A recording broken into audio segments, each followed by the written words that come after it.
કેન્દ્ર સરકારે ડુંગળીની નિકાસબંધી તો હટાવી લીધી, પરંતુ ખેડૂતોનો વિરોધ શાંત નથી થયો। ખેડૂતોનો આરોપ છે કે હવે ડુંગળીની નિકાસબંધી કરવાથી તેમને કોઈ ફાયદો નહીં થાય, કારણ કે ખેડૂતોએ તો મોટાભાગની ડુંગળી વેચી દીધી છે। હવે માત્ર મોટા વેપારીઓ અને સંગ્રહખોરોને જ આ લાભ થશે। નિકાસબંધી હટાવ્યાના 24 કલાકમાં ડુંગળીના ભાવમાં વધારો થયો છે।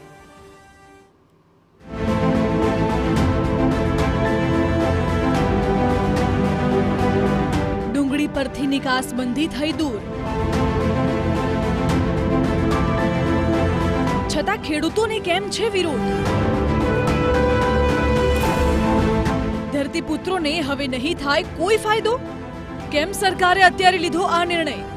ડિસેમ્બર મહિનામાં ડુંગળીના ભાવ જ્યારે ભડકે બળી રહ્યા હતા, ત્યારે સરકારે ભાવ પર નિયંત્રણ મેળવવા તત્કાળ ડુંગળીની નિકાસબંધી અમલી બનાવી, જે બાદ લગભગ 60 દિવસ બાદ ડુંગળીના ભાવ સમગ્ર દેશમાં ઓછા થઈ ગયા અને બજારમાં પુરવઠો પણ આવી ગયો।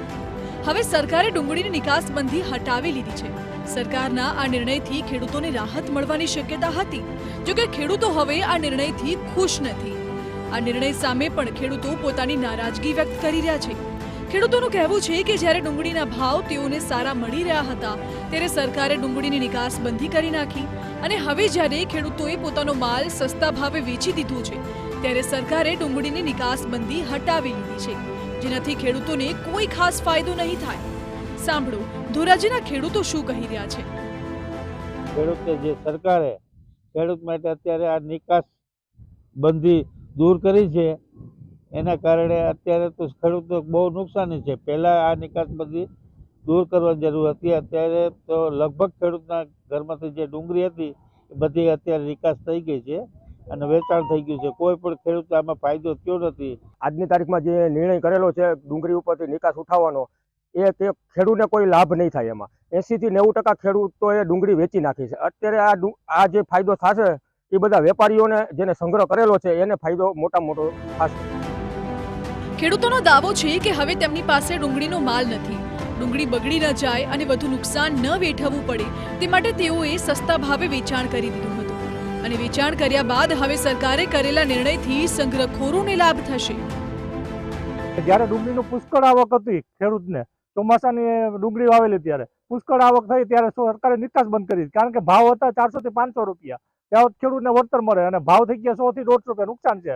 અને જે ડુંગળીના ભાવની નિકાસ બંધ કરી, એટલે સરકારે ક્યારે નિર્ણય લે એનું કંઈ ખબર નથી।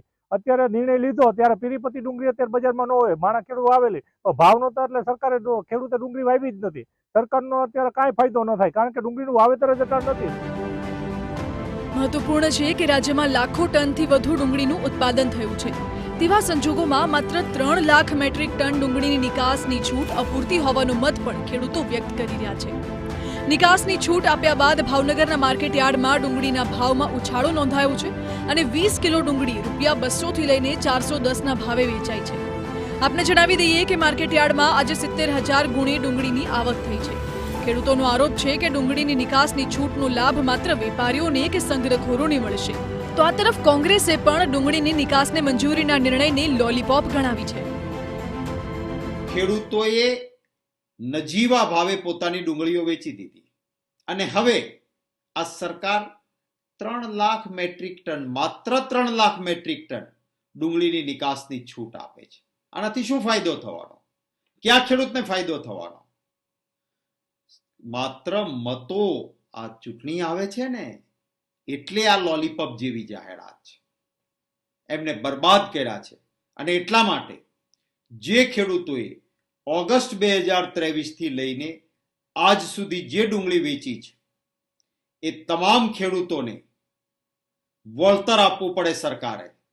જે પ્રકારે ભૂતકાળને ધ્યાનમાં રાખીને આંકડા જોઈએ તો હજી પણ 1,60,00,000 થેલા આ 3 મહિનાની અંદર ડુંગળીની ખેડૂતો દ્વારા આવક થવાની છે, અને 100 રૂપિયાનો ફાયદો આજે જ આપણને જે પ્રકારે દેખાય છે, સફેદ ડુંગળીમાં 50નો ફાયદો, એવી રીતે એવરેજ કરીએ તો પણ સૌરાષ્ટ્રના ડુંગળી પકવતા ખેડૂતોને કેન્દ્ર સરકારના આ નિર્ણયથી લગભગ 300 કરોડ રૂપિયા જેટલી વધારાની રકમ એ ખેડૂતોના પોતાના ખાતામાં જશે। હું એમ માનું છું કે નિર્ણય ખૂબ સારો થયો છે। બજારમાં હાલ ડુંગળીના ભાવ સ્થિર છે, જો કે નિકાસબંધી દૂર થતા ભાવ વધી પણ શકે છે। કારણ કે જથ્થાબંધ બજારમાં ભાવ વધારાની શરૂઆત થઈ ગઈ છે। ત્યારે જો ડુંગળીના ભાવ વધશે તો ગૃહિણીઓની મુશ્કેલી વધી શકે છે। ભાવનગરથી અજીત ગઢવી સાથે બ્યુરો રિપોર્ટ, TV9।